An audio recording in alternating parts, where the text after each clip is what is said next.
Hey, well, welcome to Funders and Founders. Thanks for having me, Jared. How you doing, man? I'm good. I'm really excited for this one. You're creating with Federato really category defining solutions for insurance. And I thought that'd be a really good place to start the conversation. You use this term risk ops to describe the business, what you're doing.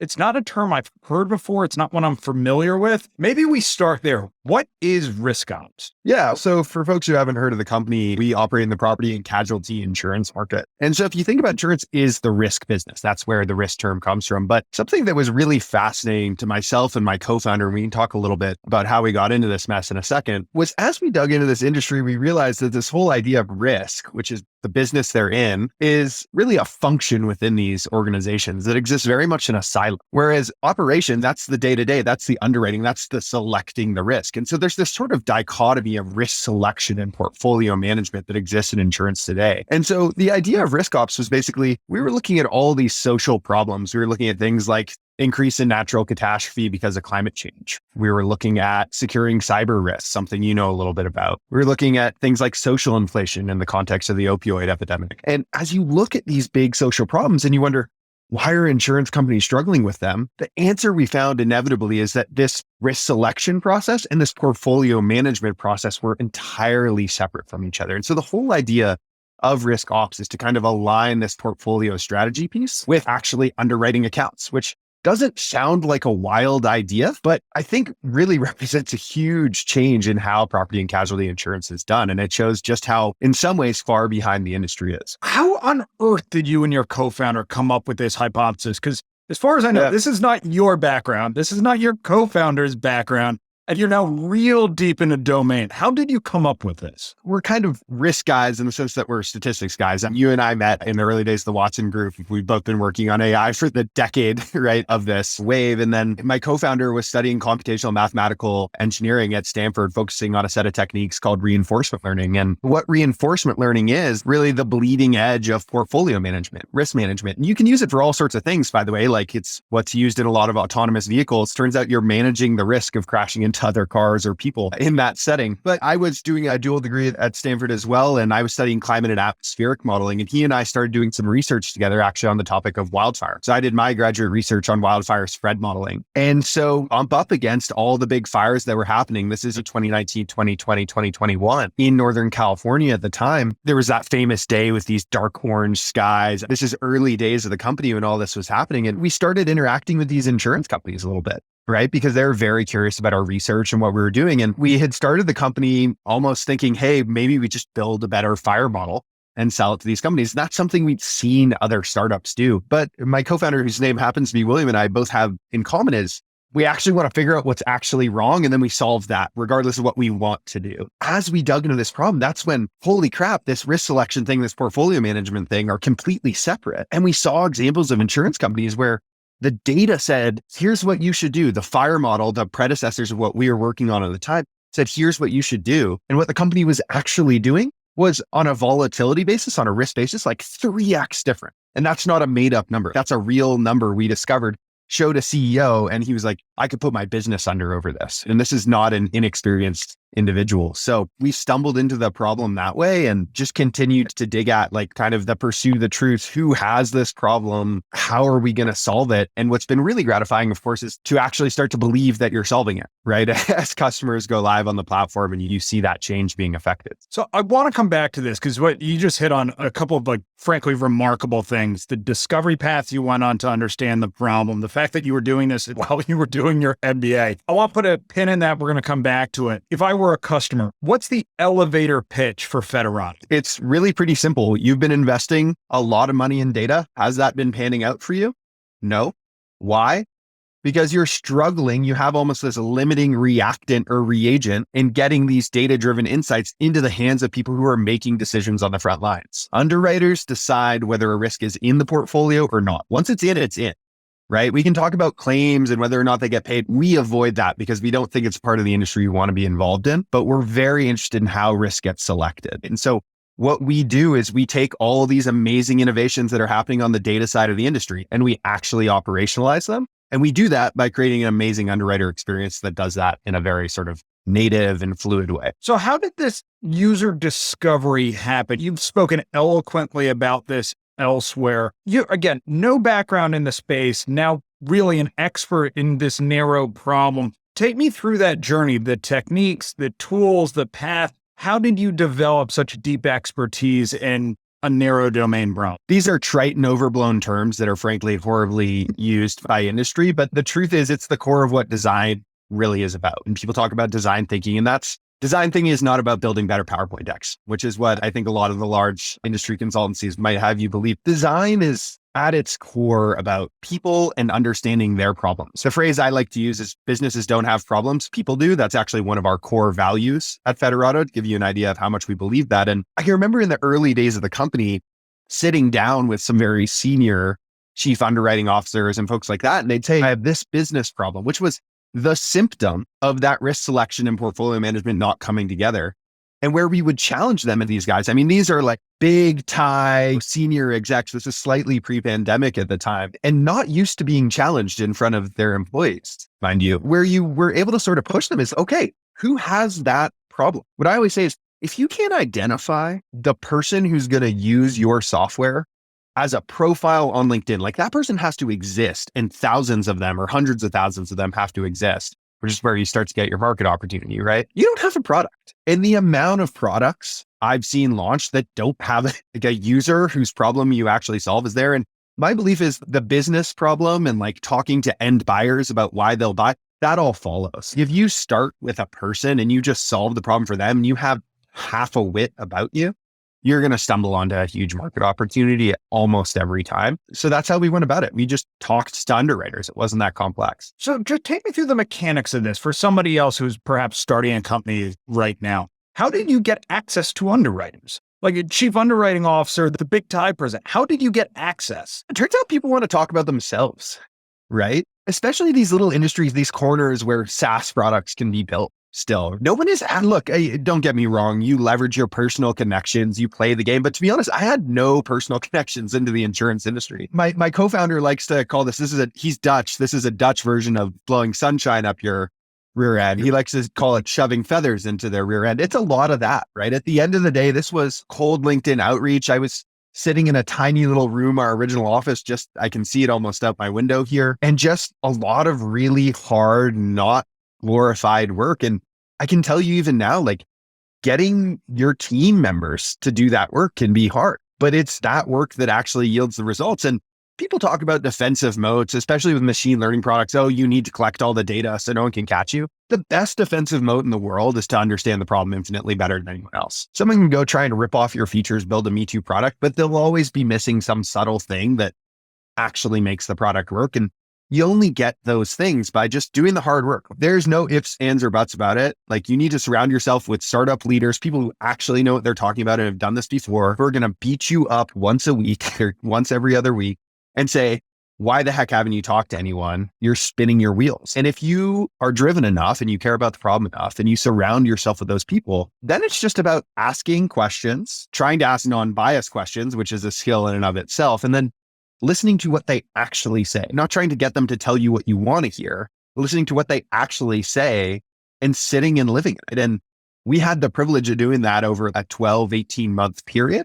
And so we believe we understand this problem 10x better than anyone else out there. And that's really what we're building the company on the back of still today. So take me through the next step in that journey. So you're having these conversations. You're still a student at this time, I believe.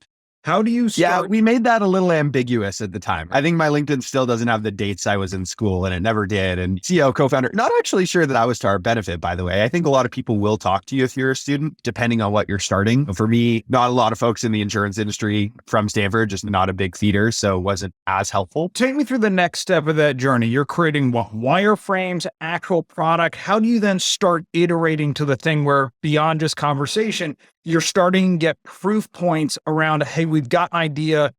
The core of it is RiskOps, and it's actually perhaps starting to be something that someone would buy, could create value for. You're starting with that user interviewing process of very much of, tell me about what it is you do. I'm just trying to learn the parlance about what you do. And you're listening for things that like maybe just don't quite make intuitive sense to you. And if you have that sort of founder market fit, like we did, you know something about risk. And so you're hearing things and you go, that doesn't really align with the math that I know fundamentally makes your business tick. One of the classic ones for us was underwriters will always say, I run my own business. I think about my little portfolio of risk as my own business. So it's like that little piece of business has to fit into the broader portfolio. And what's best for your little book of business is changing constantly and dynamically while every other underwriter is doing their underwriting. That was the core of the thesis. But hearing that, and they would say it proudly, like they didn't think anything was wrong with this. And this is something that underwriters are still being told in insurance because it makes sense. It motivates them. If they feel they own their book of business, they're going to work hard. But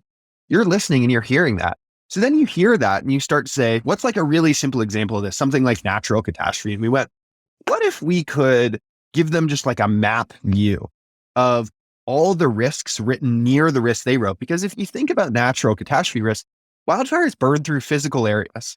And so if you're thinking about writing an account and your portfolio has like hundreds and hundreds of things already there, that may be a less good account, everything else equal, than one that's pretty far away from everything else. And that's the problem we're solving at a very high, complex mathematical dimensionality, but it's really that simple. And so we literally took a piece of paper like this and sketched out with pen and paper. Like we had no designers on staff, none of it. Sketched out on pencil and paper something that kind of looked like an application screen with a little map view in it. And we wrote a little things and we said, if we showed you this, would that be helpful? And even though they say, well, I own my book and I don't think about others, but once you showed it to them, yeah, that would be helpful. Actually, my company's been trying to do something like X. And, oh, X, now you draw a new one, right? And I was getting up at 5 a.m. This was the summer between our first and second years of graduate school. I was getting up at 5 a.m. and I am not an artist. I think you know that, but like sketching these things out on pencil and paper, taking pictures with my cell phone, airdropping them to my laptop, and then doing Zoom prototype demos like Figma. You don't need Figma to figure out if you're going down the right path. The truth is for most founders, like learning Figma well enough that it's going to do the job you want it to do versus just sketching something out is valuable. And by the way, sketching freehand, it allows you to be incredibly creative. Like you have an idea, you just erase the thing and draw it. Whereas Figma, it's like, oh, I got to move the layers, separate them out. And so eventually you move to higher fidelity, right? You move to grayscale, you move to color, you're evolving the ideas. And eventually what you want to do is you want to ask some really fundamental questions with people actually using your software. You stop showing them the software, telling them the story and getting feedback, but you actually turn it over to them and say, what are you seeing? Tell me what you're seeing. Does this make sense to you? And they'll say what's missing, et cetera. And then you get to the final, which is we always used to say, can you underwrite La Cañada High School? Which La Cañada High School happens to be the high school right next to mine in La Cañada, California, which we used as a demo account because we happen to have an end user who exclusively did secondary education as an underwriter. And so we knew a lot about that space. We would go to underwriters and we would actually get on Zoom and then we would send them a login and they would share screen back to us. And we'd say, underwrite La Cañada High School. And until they could underwrite La Cañada High School, we knew we didn't have a product that could do the underwriting job. And then of course, what we were doing, which the underwriters may or may not have fully understood, was thinking about how this was going to be a part of that bigger portfolio management system. So it's a process. It's something I think that can be learned, but also if people just follow their basic intuition about this stuff and don't have any ego about what they're showing people, it's just incredible the feedback you can get and what you can learn. And this is how I learned to design products early in my career. This is how we did this company. I think it works. I think it works probably 70% of the time. And there are other approaches. This is the counterculture way compared to the lean startup, which is all about talking to buyers. But I think it's a bit of a false dichotomy. I think they're both getting at the same thing, which is pursue the truth, right? Whether it's design, whether it's lean startup, you're pursuing the truth. And if you don't have the integrity and the drive to figure out what the truth actually is, good chance your startup's not going to do as well as you think. Doing the user discovery, understanding the problem, starting to get the prototype out. Again, still students. At some point, you got to put hands on keyboard, start writing code, actually create an application around this. You started raising funding while you were students. You've now raised a much bigger round now. Take me through that funder journey, because I think yours is particularly interesting insight, especially given both where you started and the macro environment that you're raising in right now? We're very fortunate to have closed a $15 million Series A with Emergence Capital, which we're announcing for around when I think this podcast will be published. The journey there was not nearly that glamorous and the numbers were not nearly that big. We're talking $5,000 here, $25,000 there. We were very fortunate. We were at a university that obviously has incredible access to funding, an incredible entrepreneurial ecosystem. Very thankful for small programs like Stanford StartX that gave us each a $5,000 student in residence check.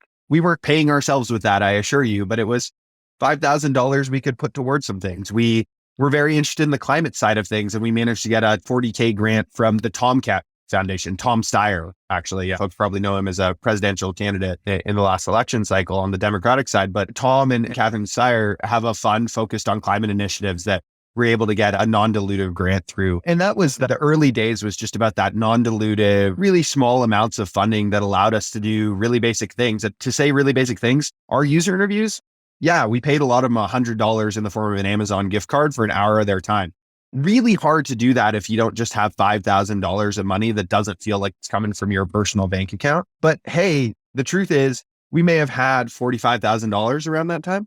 We had maybe $35,000 by the time we went out and did the next thing, which is kind of pre-seed. So we didn't really spend that money. We actually, you know what? We probably spent less than that. We probably spent about $3,000 by the time we got our pre-seed. There may have been more available to us, but we were just so focused on that user journey that what we were doing was so simplistic.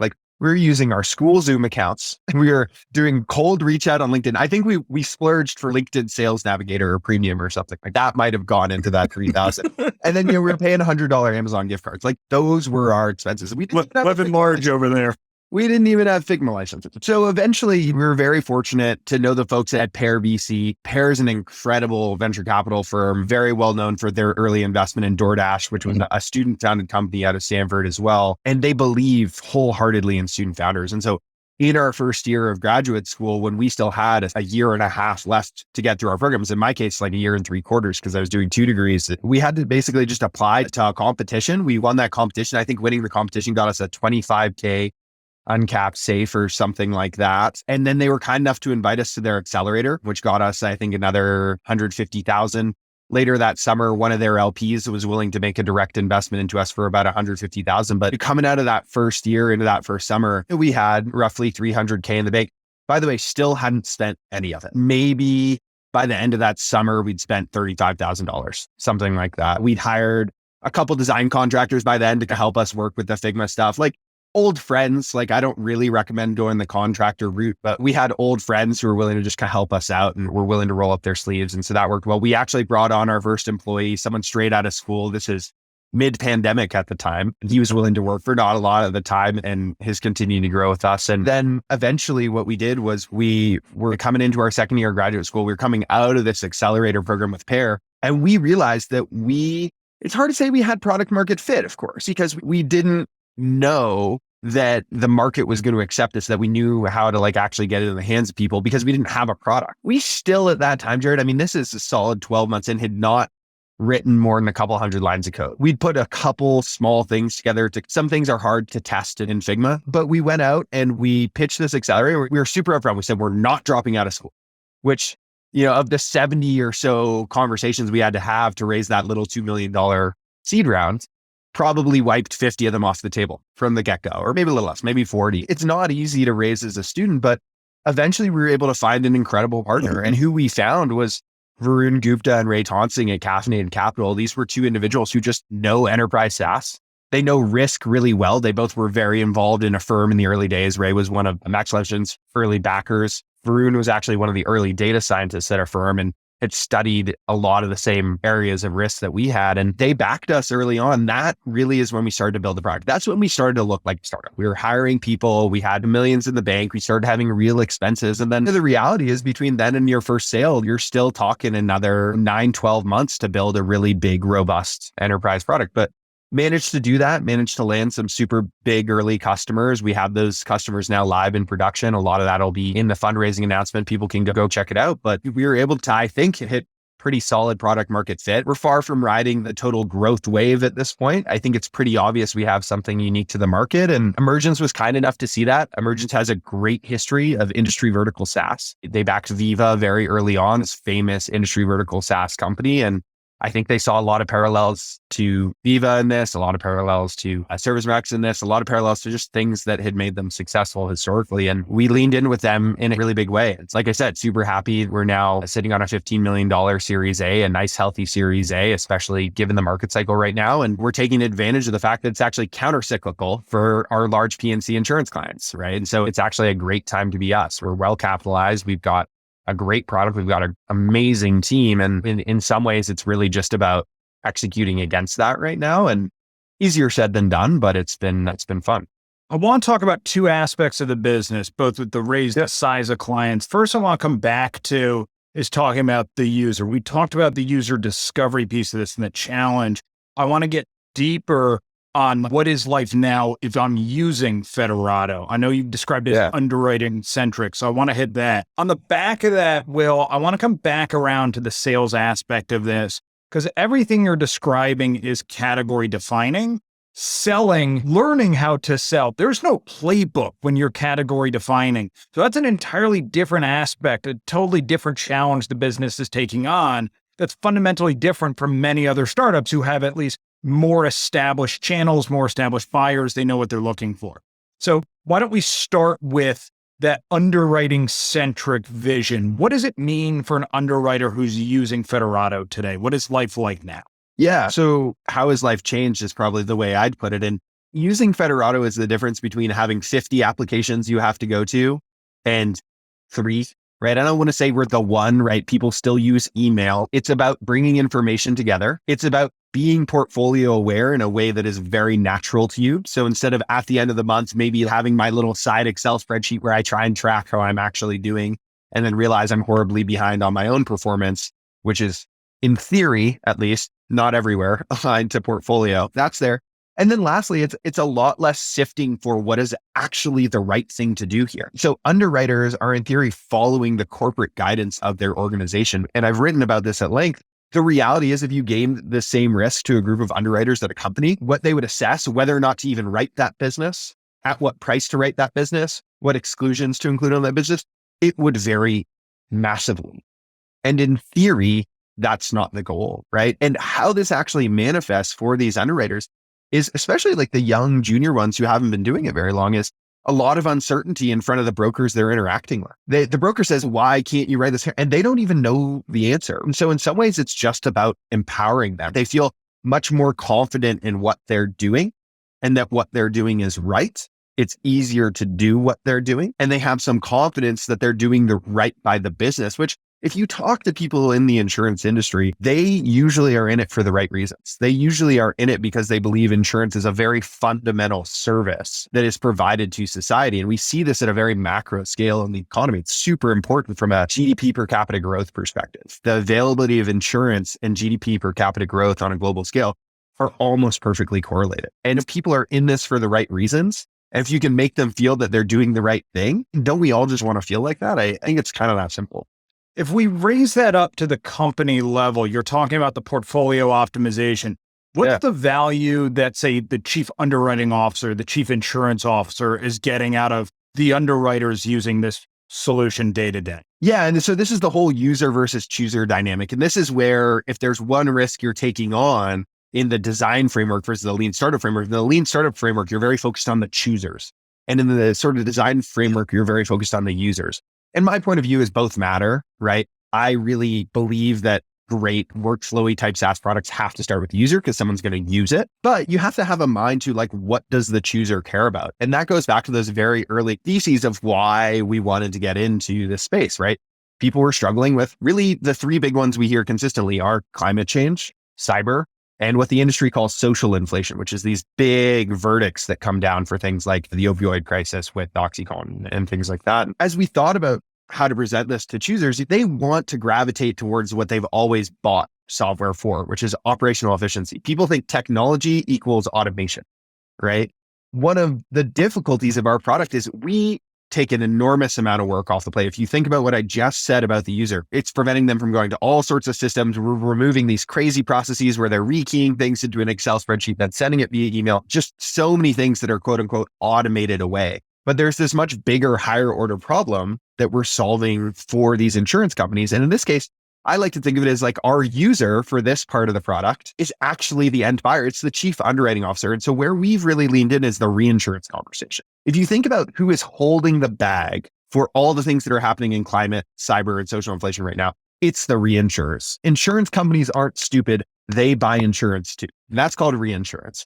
Reinsurers are raising rates left, right, and center on the insurers, which is why our rates are all going up, because reinsurers pay the vast majority of especially natural catastrophe claims in the context of climate. And so what we say to chief underwriting officers is, look, reinsurance is a conversation. It's a negotiation. Let's say your rates are going to go up 17% year over year on this book of business with similar treaty terms to the prior year. You're going to sit down and literally have a negotiation with the reinsurer. You're going to say to that reinsurer, well, I'm putting in place all these controls around how my exposure, remember those neighborhoods with lots of properties, how my exposure is going to be monitored, et cetera. Guess what? All of your competitors are going to give them the same load of crap. And the reinsurer is going to go, all of you said this last year, none of you did it. And so I'm raising rates on all of you. What we have found, and this has happened multiple times at this point, is our customers, whether they're small MGAs or huge carriers, go to these reinsurers and say, this is what I'm going to do. Let me show you. And this is awesome.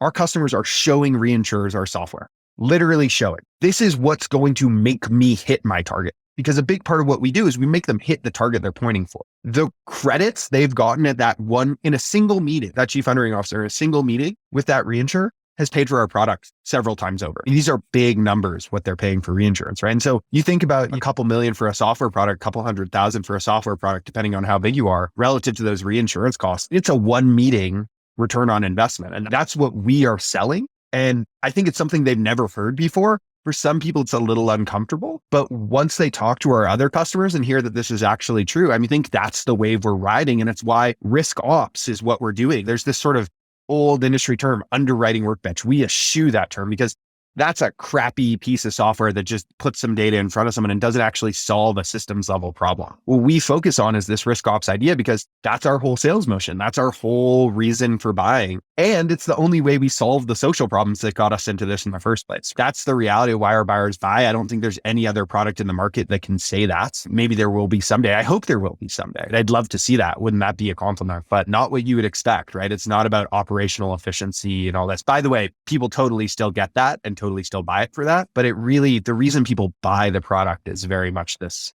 reinsurance, cost of reinsurance, return to reinsurance problem. Part of what I love about what you're articulating is buried within your hypothesis, buried within the value proposition is the idea that the underwriter is inherently a smart, motivated, interested person trying to do the right thing. And when you talk about some people call that a human, Jarrett. Yeah, but when you end up in a big company, when you end up in a big company, you hear the term, and if I could do one thing, get rid of this term. When you talk about resources, there's no resources, they're people.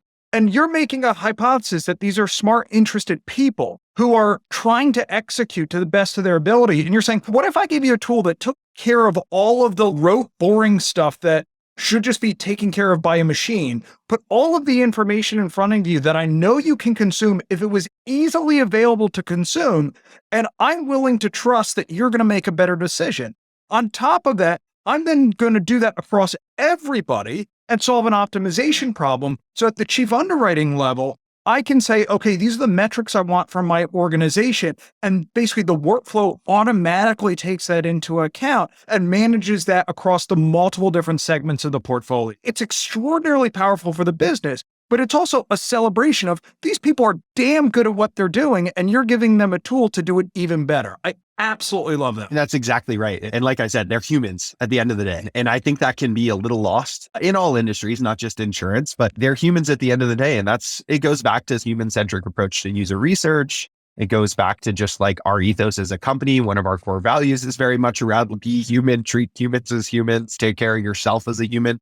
Take care of your user as a human. It's a really simple idea, and one that just at a macro scale in the tech industry, I think we could see a lot more of. The dirty little secret, by the way, on the take humans out sales pitch is who's going to harvest those costs? Insurance companies are old traditional companies. They don't like laying people off. And I'm not saying they don't, they totally do. But if you remove 10 underwriters worth of work, they're not going to let those 10 underwriters go necessarily. They're going to reapply it in some way. And so the much better conversation to be having with the CFO, who is also in that reinsurance negotiation, by the way, is for the CUO, the chief underwriting officer, to be telling the CFO, we're going to save this money in one meeting, versus the CFO pushing back, as they always will, which is, well, are you going to actually harvest those costs? To which the chief underwriting officer will say, well, I wouldn't want to reduce my head count. It's a little bit of a trap. And I don't think removing people is as good a sales pitch as people think it is. So take me to the future. I don't know, 3 years out, 5 years out, 10 years out, whatever's an appropriate time frame for Federato.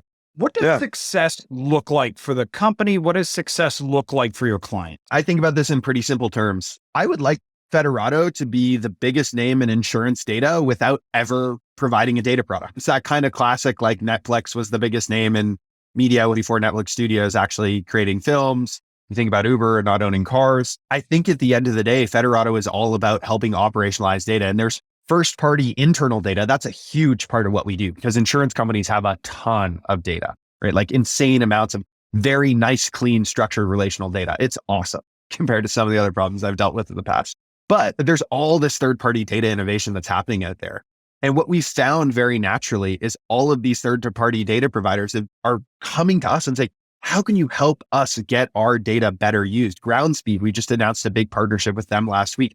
They focus on a classic NLP problem. You and I know how hard those are to solve, taking PDF document submissions and getting the information out of them. To me, they're a data player because ultimately they have a JSON data output out of their platform. We help actually put that data somewhere, which sounds really trivial, but for Groundspeed is a huge value add to their platform. So our goal is to be totally Switzerland with regards to all the big traditional data vendors, all the new challengers in that space, but to really help operationalize it. And so if we're the biggest name in kind of insurance data without actually owning any data, that would be a fabulous outcome for us. And by the way, that's not challenging the data vendors themselves. It's just saying, hey, there's a lot of value in actually using it. That's great. I want to keep this conversation going. I know we have a hard stop here, so I'm going to turn attention to the more personal, the same closing question for everybody. What's the biggest win for you? And that could be personal, that could be business. It's wherever you want to take it. I'll stick with the business in the context of this conversation. I think the biggest wins for me are all around people. And I could talk about finding my co-founder. I could talk about some of the really key hires we've made, some of the cool moments as you see the team come together. But the coolest one for me was very early on in our user research journey that we've talked about at length here. We started working with this woman. Her name was Megan Bach-Zarnock, who was a 20-year career underwriter. She was there to give us not just like the day-to-day underwriter perspective, but you also have to understand the manager and the VP kind of level. And she was able to bring us through that whole chain up to the chief underwriting officer. And she started working us with an advisor. She was an entrepreneur. She'd started her own business at the same time. And earlier this year, late December last year, early January, she joined the team full-time. And I think the biggest win in the world for me was we had been working with this individual for so long. She had her own vision, dream, passion around the business that she had started. And she was someone who understood these problems intimately. And for her to say, I'm willing to combine our forces and actually bring my mission that I'm trying to do through my own company into you all's mission that we're now going to do together. But for her to say that and know that for her to say that, she has to believe so wholeheartedly that we have solved the problem she lived for 20 years. To me, that was the biggest win in the world. And Megan is absolutely like my closest partner. And we bicker and fight and yell and scream, but we're building this thing together. And to have that validation, that was such a big moment for me and such a big moment for the company that someone with all that experience and who's already working on their own passion and vision was willing to join forces with us. That was just a tremendous day. And I think she'd say something really similar, which is all the sweeter for me is it was just a real fit and match made and have a big day for sure. Well, that is an awesome win. Congrats on the funding. And thank you for coming on Funders and Founders. Yeah, you bet, Jared.